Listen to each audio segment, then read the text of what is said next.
நண்பர்கள் தோழர்கள் அனைவருக்கும் வணக்கம். இப்போ ஒன்றிய அரசினுடைய பட்ஜெட் தாக்கல் செய்யப்பட்டாங்க. நீங்கள் எல்லாம் திருநெல்வேலி அல்வா சாப்பிட்ருப்போம், அல்லது பல அல்வாக்களை சாப்பிட்ருப்போம். ஆனால் மாமி ஒரு அல்வாவை கிண்டுனாங்க. அதுதான் கார்ப்பரேட் முதலாளிகளுக்கு படையல் போடுற அல்வா.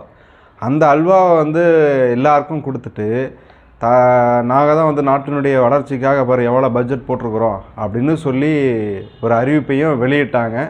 அதில் உள்ள பிரச்சனைகள் இருக்குது. இப்போ அதை விட இன்னொரு அல்வா ஒன்றிய பாஜக அரசு தொடர்ச்சியாக தமிழ்நாட்டுக்கு கொடுத்துக்கிட்டு இருக்கு. அதுதான் கல்விக்கான நிதி ஒதுக்கீடு. இந்த கல்விக்கான நிதி ஒதுக்கீடை குறிப்பாக 2156 கோடியை 4 தவணையாக தமிழ்நாட்டுக்கு கொடுத்துக்கிட்டு இருந்தாங்க. இப்போது பாஜக தேசிய கல்விக் கொள்கையை தொடர்ச்சியாக தமிழ்நாட்டில் அமுல்படுத்தணும், அமுல்படுத்தாத மாநிலங்களுக்கு நிதி ஒதுக்கீடை குறைப்பது அல்லது காலம் தாழ்த்து கொடுக்கறது அப்படிங்கிறத தொடர்ச்சியான வாடிக்கையாக வச்சுருந்தாங்க.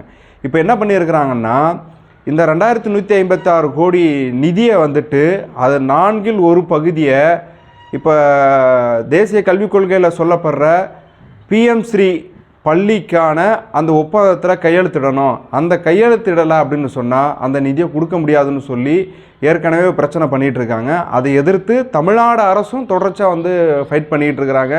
கடிதங்கள் எழுதுறது, அதை உடனடியாக விடுவிக்கணும் அப்படிங்கிறதெல்லாம் போராட்டம் போய்கிட்டு இருக்குது.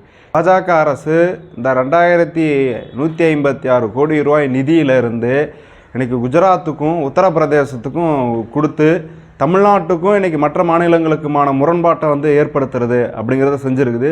உண்மையிலே தமிழ்நாட்டுக்கு சேர வேண்டிய நிதியை ஏன் தர மறுக்குதுன்னு சொன்னால், இன்றைக்கி தேசிய கல்விக் கொள்கையை தமிழ்நாட்டில் அமுல்படுத்தணும். அப்படி அமுல்படுத்த மறுக்கும் பொழுது உங்களுக்கு கொடுக்க முடியாதுன்னு சொல்லி தடாலடியாக அடிக்கிறது அப்படிங்கிறது ஒரு பக்கம் இருக்கும்போது, இன்னொரு பக்கம் இந்த ஒட்டுமொத்த இந்தியாவினுடைய இயற்கை வளங்களை கார்ப்பரேட் முதலாளிகளுக்கு கொடுக்கறது அப்படிங்கிறது தான் பாஜகவினுடைய திட்டம்.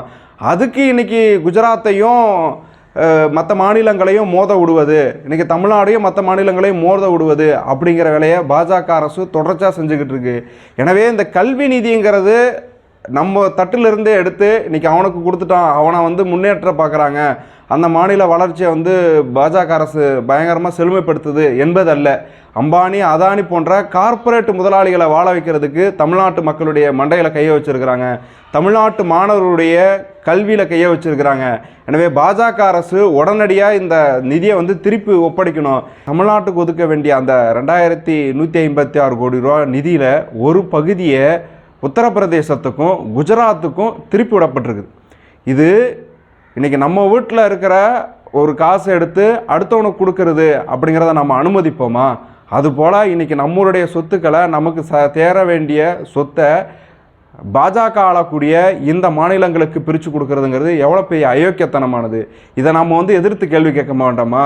இன்றைக்கி பிஜேபியினுடைய அமைச்சர்லாம் பேசுகிறாரு, ஜிஎஸ்டி கட்டுறீங்க, வெறும் 29 பைசா திருப்பி கொடுங்கன்னு கேட்குறீங்க, இது வெக்கமாக இல்லையா அப்படின்னு பிஜேபி அமைச்சர் பேசுகிறாரு. இப்போ பிஜேபி அமைச்சருக்கு நம்ம என்ன கேள்வி கேட்கணும்னா, 21 ரூபா கொடுக்குறோம் நாங்கள், 29 பைசா தான் நீ திருப்பி கொடுக்குற.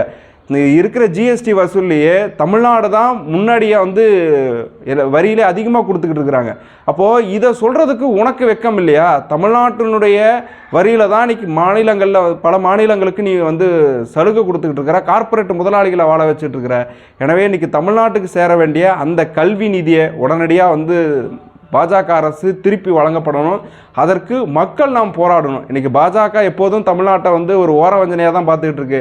எனவே இதை நம்ம முறியடிக்கணும்னு சொன்னால் மக்கள் நம்ம ஒன்று சேர்ந்து கல்வி உரிமைக்கானதை மாற்றி அமைக்கணும் அப்படின்னு கேட்டுக்கிறோம்.